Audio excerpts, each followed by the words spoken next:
In this video, I'm going to talk about solving linear equations. This is going to talk about identities and contradictions. So sometimes when we solve these equations, some weird things happen, and I'll show you kind of what those weird things mean. All right, so here we go. I have an example of solving an equation. What I'm going to do is I'm going to just solve it like you normally would. Now, this looks like a problem where I got variables on both sides. I got variables on the left, I got v's on the left, and a v on the right. So what I want to do is, I just want to solve it, so I want to get all the v's to one side. All right, so I'm going to start solving this. First thing on the left, I see that I got v's here, so I'm going to collect them together. Positive 3, negative 4 makes a negative 1v. Notice I don't put the 1 there, I just leave it as negative v.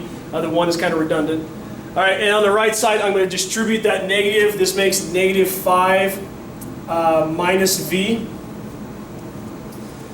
Okay. All right, now, just like normal, what I'm going to do is I'm going to make the decision. Do I have my variables on the left or on the right? Let's just choose left.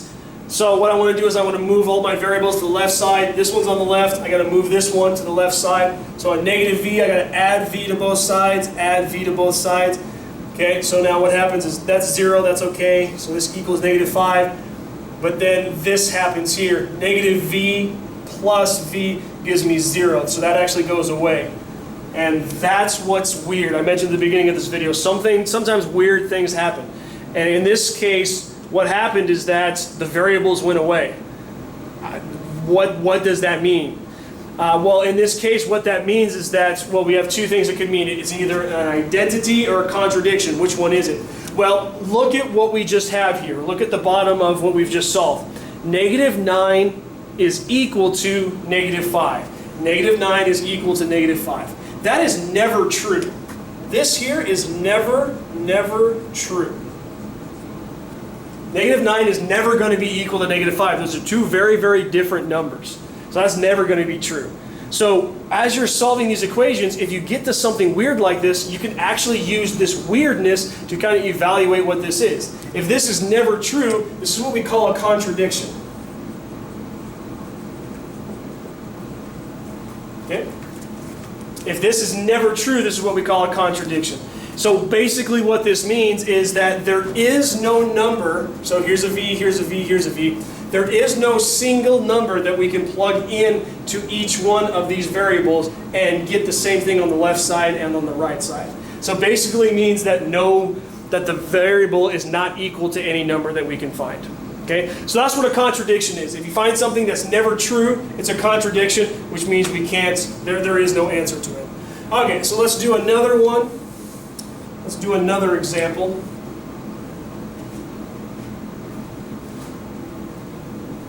Two times the quantity x minus 6 equals negative 5x minus 12 plus 7x. There we go. Alrighty, so looking at this one, again, I'm going to solve this just like normal. And again, looking at this, it looks like I got variables on the left side, variables on the right side. So it looks like one of those type of problems. And again, I'm going to treat this like normal. I'm just going to start gathering things together that are alike, and I'm going to move the variable to where I deem necessary. So anyway, here we go. Alright, so I'm going to take the 2 and distribute it. So this is 2x minus 12 equals, alright, so negative 5x and a 7x, that makes 2x minus 12. Okay? Now, if you start looking at this, look at the left side and look at the right side. Back up a little bit, look at the left side and look at the right side. It's the exact same thing on the left and on the right side. Okay, so this is what we call an identity. Okay, this is what we call an identity. If you see that everything on the left side and everything on the right side happens to be the same, this is what we call an identity. What it means is that actually any variable is going to work. Anything is going to work.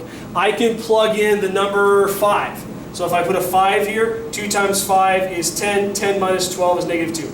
2 times 5 is 10, 10 minus 12 is negative 2. Negative 2, negative 2, it works.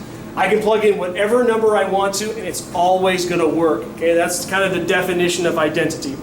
All right, now, the thing is not all students are going to see this right away. Okay, when you start solving it, you're just going to want to keep solving and keep solving.